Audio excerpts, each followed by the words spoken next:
Hey guys, what's going on? It's Jason with JWClassicVW, and I'm in the back seat of Goose. So what we got going on, and what we're going to talk about, is, you know, all these YouTube channels do these 5 things, the 5 best things, the 5 whatever things. So this video is going to be about the 5 things that I found that I love using on my Volkswagen Beetle.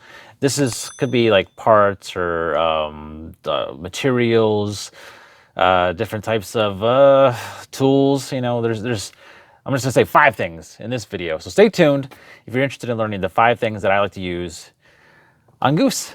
All right, guys, see you in a minute. All right, guys, so the top 5 things, right? And this is not gonna be in any certain order, but I'm not gonna talk about like special parts or kits, you know, like the CB stuff that I got, except for one CB thing in particular, the stainless steel windage pushrod tubes. Now, if you ever have to rebuild your engine, don't use those stupid pushrod tubes with springs in them. Let me show you what happened to the ones that I used. They ended up in a box with a bunch of other crap. And what am I gonna use these things for? I don't know, man. Maybe make like a, I don't know. I'm not gonna use them for pushrod tubes, that's for sure, because they sucked. And before you guys get all worried about why they sucked, or you got comments about it, maybe they worked for you, maybe they did work for you. They didn't work for me. I tried multiple times. I ordered another set of O-rings because I was thinking, well, maybe these ones are kind of dry rotted, and I just got a little crazy when I was putting them together, which I did get a little crazy putting them together because they're a pain in the butt to put together. But needless to say, those ones sucked. The CB Performance windage pushrod tubes were so cool, and I've got no leaks from those. And that brings us to the second thing that I love using on my Volkswagen engine.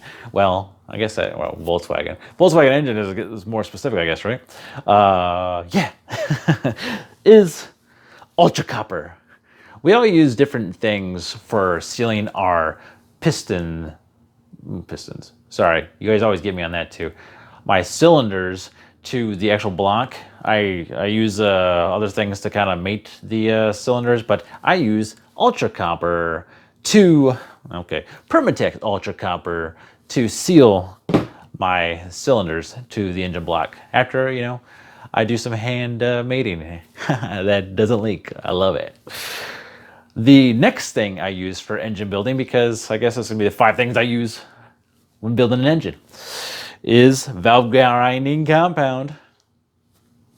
We all love valve grinding compound, right? I use this to not only mate my cylinders against the heads, but I also use it to mate the cylinders against the engine block. And it makes a huge difference, guys. You think that it doesn't, but you know what? You spend a little time with some valve grinding compound to mate those surfaces, and it does. It makes a big difference when building your engine. Proof is in the pudding, guys, and Goose just did a round trip, well, what was it? Probably about 160 miles route. Is that right? Yes. Hold on. Okay. So we've covered valve grinding compound. We've covered the ultra copper. What else did we talk about? Oh yeah, the pushrod tubes. Let's talk about Curil T. I know some of you guys like Yamabond. I got some of that around here. Hold on a second. Yamabond. I got some of that just in case I wanted to try it, which I ended up not using. Some of you guys may already know Chris Valone and his channel. I used a lot of his videos when putting Goose back together here. So thanks, Chris. Your videos are awesome, man. Appreciate it. If you haven't checked out Chris's videos, you're behind the times, dude. Go over there and check out Chris's videos. He's got a lot of good stuff. Curil T. What's great about this stuff is it never gets hard. It never cures. So it always maintains that seal for your case, your engine case, when you put it together. I'll use it on my oil pump too and stuff, and it's done great. So Curil T, number 4. And somebody asked me a question about my engine, my deck lid. You guys have seen it before, right? I got the pins on there, the removable pins for my deck lid. Some of you guys may already be using that too. I love that. I love that I can take my deck lid off anytime I want to work on my engine, which really helps out with dual carburetors and like my breather boxes that I have back there and stuff. It's super simple. Let me take you guys over there and show you real quick. All right, guys. So you know that anytime you work on your engine, it's super difficult when you got your your actual deck lid in the way. Well, these make it really simple. You just pull them off and pull them out on both sides, and then your deck lid will pop right off. I also have my light here for my deck lid on a spade, so I can just take it off real easy. And then you pop it back in. The only thing you have to watch out for is bumping your deck lid whenever you put it back in. So I put a piece of cardboard on this side whenever I drop my deck lid back into position. And as you can see, like, there's a lot of tight stuff back here, and it makes it super easy.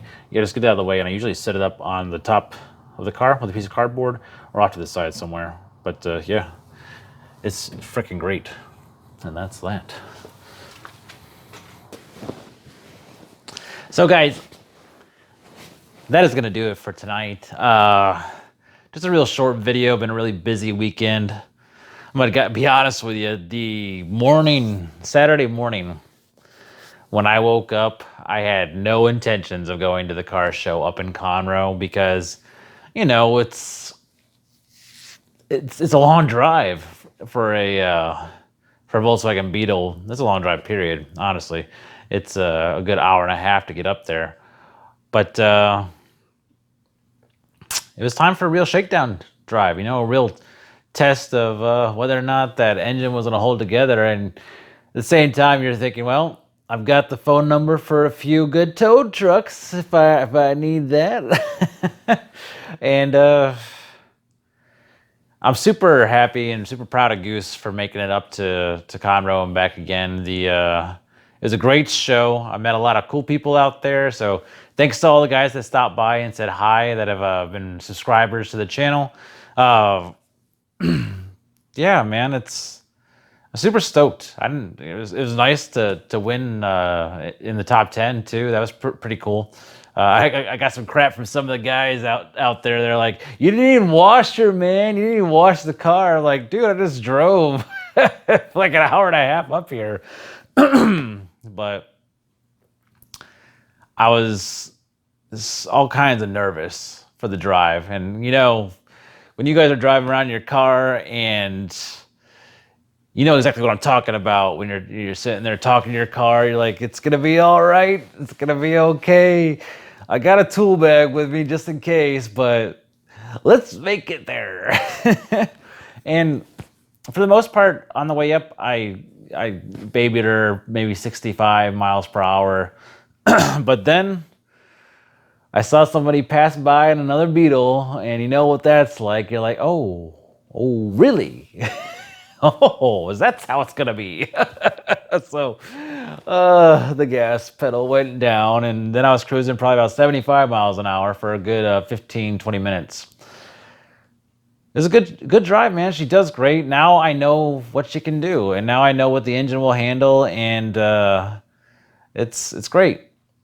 So that's going to wrap up the top 5 things that I use when working on my Volkswagen engine.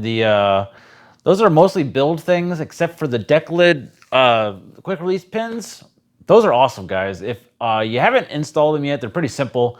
You knock out the existing pin with a punch, and then you just put in the new ones. They're super simple, and they make your life real easy. The rest of the stuff, the Curil T, the valve grinding compound, and the copper gasket stuff through Permatex, those are great. Like I said, the proof is in the pudding. No leaks, no cylinder leaks, great compression all the way around. Well, yeah, that and the CB Performance stainless steel pushrod tubes, those things are just fantastic. If you ever build an engine, use those, guys. Pay the extra money to get those pushrod tubes because they're awesome. They're stainless steel, so they're not going to rust either, and they look really good. It's a great way to dress off your engine at the end. And that's it, guys. You got any comments? Got any concerns? Anything else you want to talk about? Hit me up in the comments below. Check out the description for links to any of these things that I talked about in the video. Also, I'm looking forward to a year in review video where I'm going to do a big review and a final review on some of the stuff that I've installed, including the industrial tins that I built. We're going to do another engine temp type rundown and see where our engine temps are. Also, the CB Performance reverse manifolds or space saver manifolds. We're going to talk about those. And then the IDF update kit and what I really think about that. So guys, until next time, this is Jason with JWClassicVW. Thank you to all my subscribers, new and old. You guys are awesome. Wouldn't be able to do it without you. I will see you guys next time. All right, good night.